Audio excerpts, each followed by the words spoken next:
Now start the first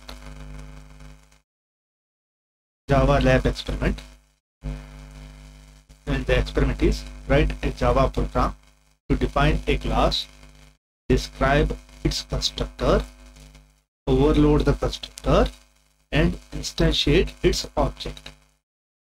But you have to learn here the concept here. First I have to create one class. In that class I have to create one constructor.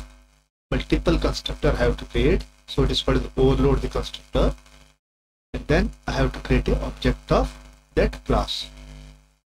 For that one I have taken one example called as student class. In the previous class I already explained how to create a simple Java program and create one class and compile and run the code. So I am just creating a new class called a student class. Here the student class contains 5 data members or instance variables. First one is name, register number, marks 1, marks 2 and marks 3. These are the data or information which is related to student. Student name, student register number and 3 marks. Now I have created one constructor here called student. It is easy to identify a constructor in a class. The constructor are always having the same name as class name. If you see here, the constructor name is student, which is same as your class name student. And what is the use of this constructor? Whenever you create an object of this class, it is calling a constructor and build that object. Build that object means that class contain number of data members or instance variables. You have to initialize this data at the object creation. Whenever you create an object, all these objects are initialized to values. That is done by this constructor. That means whenever I have created an object of student class, all these instance variables are initialized. That is done by this constructors. Constructors are having the same name as class name. Okay, now what this constructor will do? It's called as a default constructor. The reason is I have not passed any parameter to this one, so it is called as a default constructor. So whatever the values I have provided here, it is initialized to name. Sorry, it is initialized to instance variables. For example, see here, Vaibhav is the name of the student. Here, this is initialized here name, and this is the register number for this register number here. Okay, now the 3 marks are also provided here for the student Vaibhav. This is called as default constructor. Now I can overload this constructor. What is the meaning of overloading here? I have created the same constructor here by specifying some parameter here. Instead of empty, I have specified some parameter here. But both the methods or both the constructors are having the same name, student. So it is called as overloading. Now in the second constructor, this is called as parameterized constructor.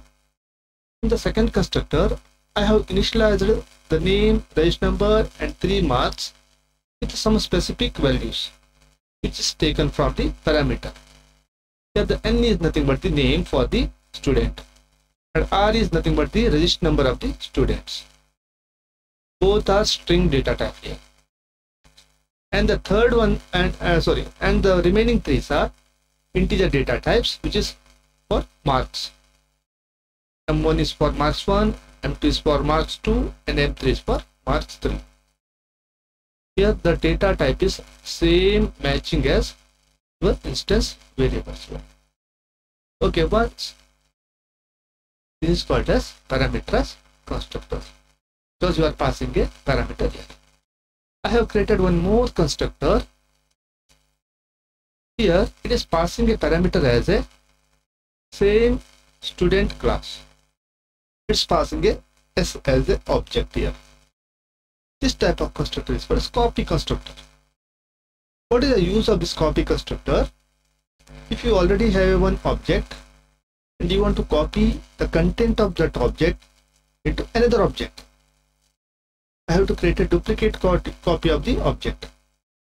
In that case, we are using copy constructor. Here what happens? S is an object which is already exists. I just copy the content of that S into the new object. So if you see here, S dot name is copied into a name, a second student. Like that, register number is also copied into another student's register number. This constructor will create a duplicate copy. So it is called the copy constructor. So these are the three constructors which I created in the class called as student. Now I have written one more method called as display method.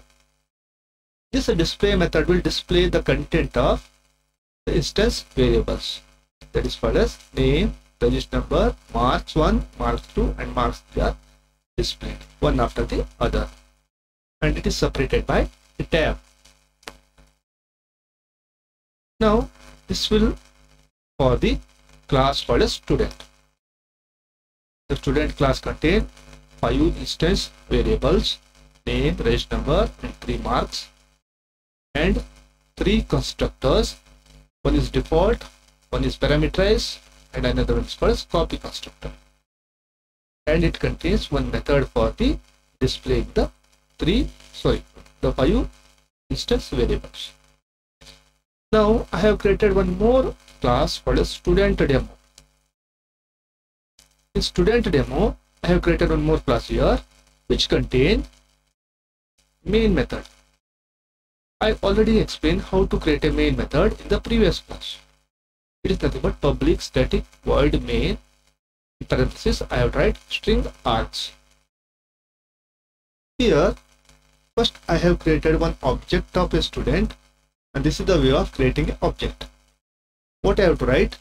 First, I have to write a class name here, then the object name called as S1, then I have to use a keyword called as new. Whenever I use a keyword new, it will create an object. In front of object, in front of new, I have to mention the constructor of the class. Here student bracket indicates the constructor of the student class. Means I have created one new object, and that new object is initialized by a reference called as S1. Here S1 is pointing to an object or student. And here it is, I am not passing any parameter, so it is calling a default constructor. Means the first constructor it is calling this one. Here I am not mentioning any parameter, so it is calling this constructor. And S1 contains the name as Vaibhav, register number as 370 something here, this one, the marks are like this way. This is called as default constructor. I am not passing any parameter here. The second case, the initialization is done in the same way. I have created a variable called as S2. The object name is S2, and I have passed some parameter here. I have passed the name of the another student with his register number and marks. It will create a new object called as S2.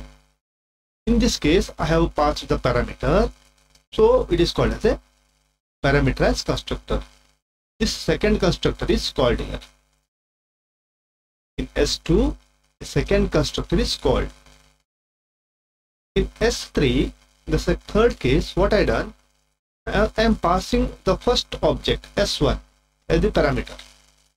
Instead of passing the value for the instance variable, I have passed the object as the parameter. It is nothing but the copy parameter, copy constructor. Whatever the content of S1, that means Vaibhav and its register number and its marks is copied into S3. So S1 and S3 contain the same data in two different objects with the same data, and S2 contains the information about the Ajit, the student name called as Ajit.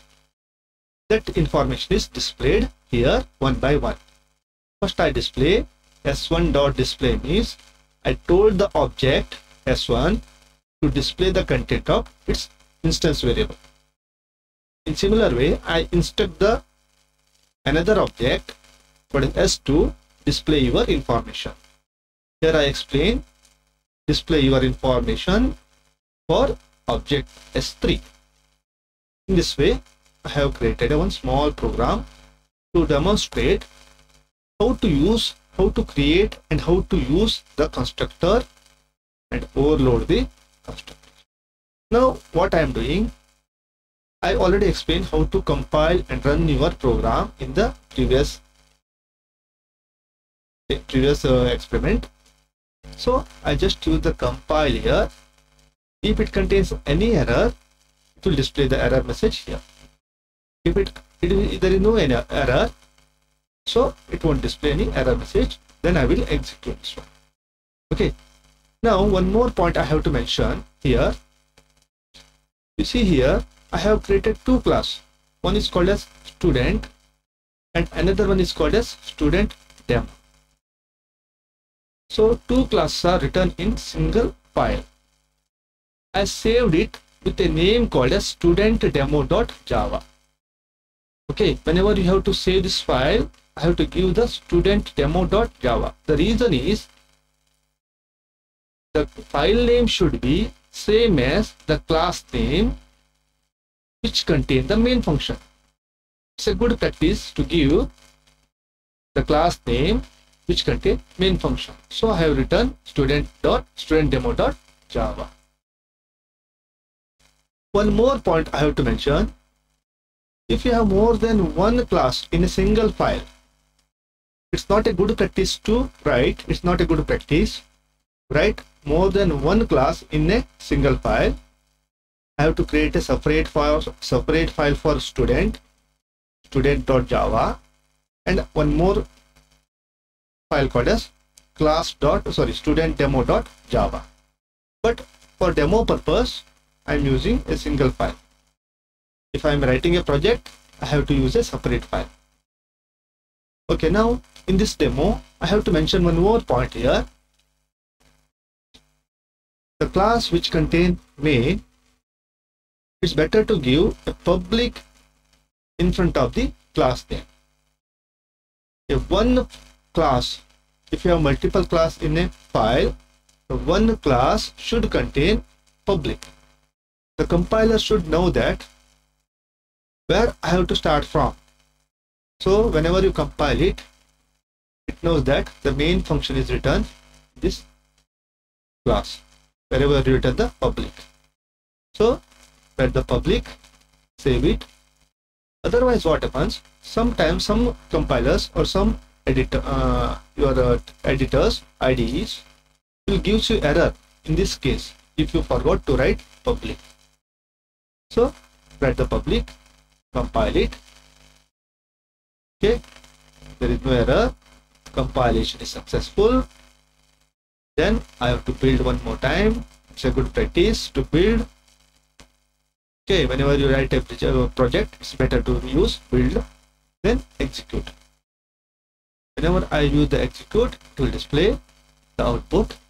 The first object, this is called S1, Vaibhav, and its information. Second here, S2, Ajit as the information.